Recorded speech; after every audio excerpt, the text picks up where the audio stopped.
do companheiro Chávez para a política na América do Sul com a sua morte e para a América Latina, eu diria até para o mundo, é uma perda irreparável.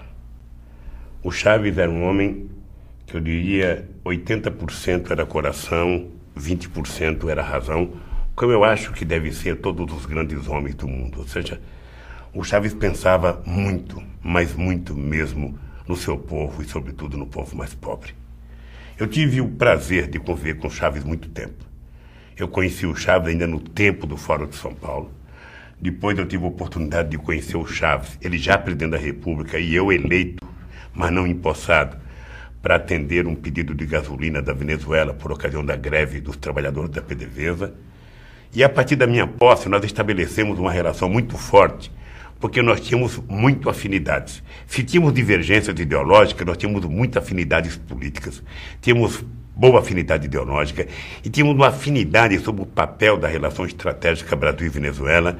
Tínhamos afinidade sobre a relação estratégica dos países da América do Sul e da América Latina. E tínhamos uma compreensão, sabe, única sobre o papel dos países pobres, sobretudo os países do Sul, no enfrentamento político com os países do Norte, sobretudo na questão comercial e na questão política. E isso fez com que a gente passasse a ter uma relação, eu diria, até mais do que de dois presidentes, era uma relação de dois companheiros. Ou seja, eu, para evitar que houvesse qualquer problema na relação Brasil-Venezuela, instituí com o Chávez que a gente pudesse fazer 3 ou 4 reuniões por ano entre Brasil e Venezuela. Uma reunião no Brasil, uma reunião na Venezuela, para que a gente pudesse aparar todas as arestas, para que a gente pudesse convencer os empresários brasileiros a fazer investimento na Venezuela, para que a gente pudesse tentar construir uma parceria que pudesse equilibrar o comércio Brasil e Venezuela. Daí porque surgiu a ideia da refinaria Abreu e Lima. Muita gente diz que o Chávez era uma pessoa polêmica, e era. E era bom que ele fosse assim, porque o Chávez permitia, sabe, que as reuniões da Unasul, as reuniões que nós participávamos, fossem sempre muito vivas, sempre muito debatidas, uma coisa muito forte. Ou seja, ele não permitia que as pessoas cochilassem numa reunião, tal era a participação dele nas reuniões, com temas polêmicos ou não, não importa. O que era importante é que ele estava ali, presente, vivo, discutindo os interesses da Venezuela, discutindo os interesses da América do Sul, discutindo os interesses da América Latina e, sobretudo, discutindo os interesses do povo mais pobre. Eu penso que não é todo século que a gente consegue produzir um homem da qualidade do Chávez. Não é todo dia que a gente consegue ver um país eleger uma pessoa que tem compromisso de sangue com o seu povo. O Chávez sabia, e sabia com muita força, que a razão para ele estar no governo era fazer com que o povo pobre da Venezuela se sentisse orgulhoso, que passasse a ter direitos, que passasse a ter emprego, que passasse a ter salário, que passasse a ter saúde, que passasse a ter possibilidade de estudar. Obviamente que ele enfrentou uma oposição muito ferrenha, como todos nós enfrentamos na América do Sul e na América Latina.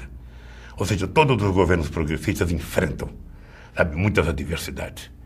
Mas eu penso que a passagem do companheiro Chávez pelo governo da Venezuela, valeu a pena. Valeu a pena não apenas pelas conquistas, valeu apenas pelo simbolismo do que ele fez em defesa daquele país. Recuperar a autoestima de um povo, recuperar a crença e fazer com que o povo passasse a acreditar que a Venezuela era muito maior do que até então a elite imaginava que fosse a Venezuela.